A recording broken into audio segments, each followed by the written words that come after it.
Hey YouTube, I was recently contacted by EnviroKlenz, who asked me if I could look at their mobile air filter units.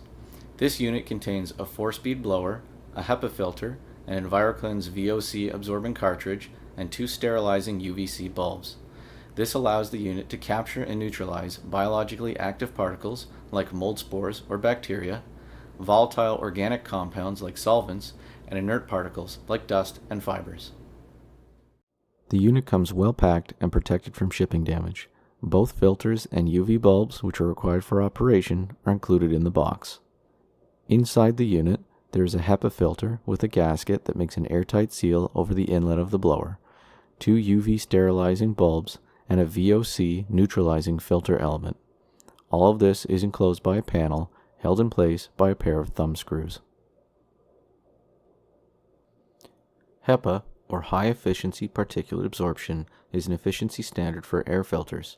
They must remove at least 99.97% of particles larger than 300 nanometers from any air that passes through the filter.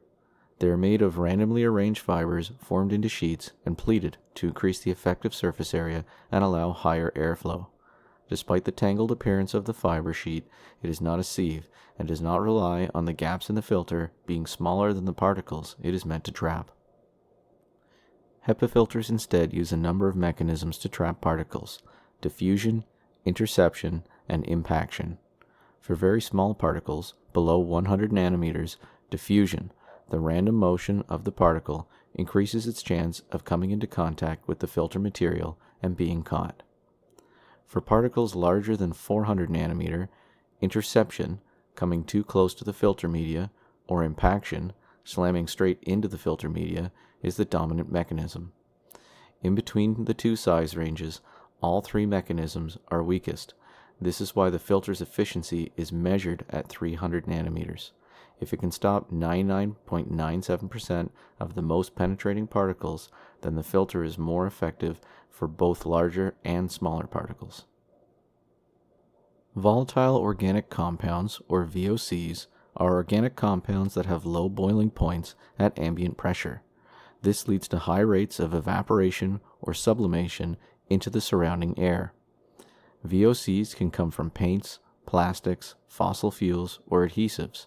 You probably know the smell of some VOCs in the form of new car smell.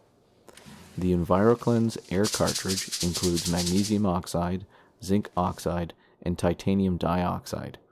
These metal oxides are catalysts, which break up organic compounds into carbon dioxide and water vapor, in the same way that the catalytic converter on a car breaks up dangerous exhaust gases. The UVC lights emit a wavelength between 100 and 280 nanometers, a light whose photons are energetic enough to disrupt the chemical bonds in DNA.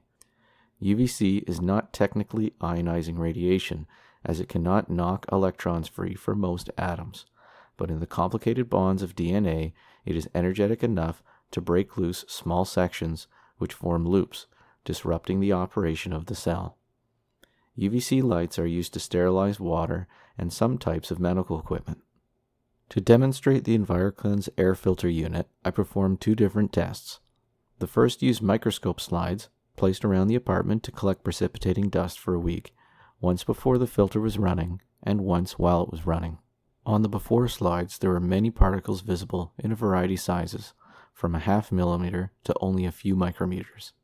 There are also a large number of fibers, both large and small, most of which appear to be from clothing or plants, as the windows were open for much of both weeks.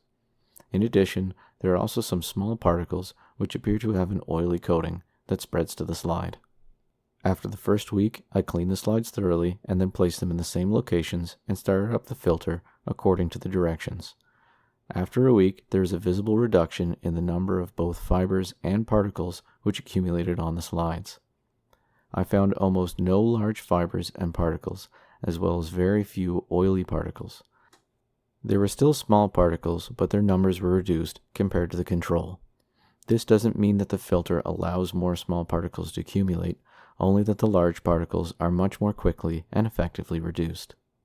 Subjectively, I noticed that visible dust accumulated much more slowly once the filter was started in areas like the surface of a TV screen or on top of the media center. The second test was of the effectiveness of the UVC bulbs inside of the filter. I set up some nutrient agar, which was exposed to the environment in a number of ways. I breathed onto some and left them both inside and outside of the unit. I used sterile swabs to transfer material from inside and outside of the air cleaner into the solution, and I left some covered and unexposed as a control. The dishes which I had put inside the unit were not a good demonstration for two reasons. The dish with the cover off dried out, making the agar uninhabitable for any life, regardless of the UV. The dish which was left covered began to yellow, which indicates that it had been absorbing the UV light and shielding the nutrient solution. Fortunately, the swab dishes showed a much clearer result. The dish with material swabbed from the outside of the unit showed lots of growth, biological material which was transferred by touch or through the air. The dish with material swabbed from the inside of the unit was almost completely clear, showing no more than the control dish, which had not been exposed in any way. It is highly unlikely that any biologically active particles could make it through the HEPA filter without being rendered inert by the UV lights. Finally, I found there was one more subjective demonstration of the filter's ability, in this case to remove VOCs. Normally, cooking smells like bacon, curry, or fish would hang around for a couple of hours after the meal, but I found that these types of smells dissipated very quickly while the filter was running. I didn't set out to find this, but the lack of cooking smells right after a meal stood out fairly quickly. Testing an air filter was a task which I had never before considered, and I hope you found it as interesting as I did. I've put a link in the description below to the EnviroKlenz website, where you can get a 10% discount with the code NM10. I hope you found this video interesting, and you'd like to see more like this. Check out my channel. Thanks for watching.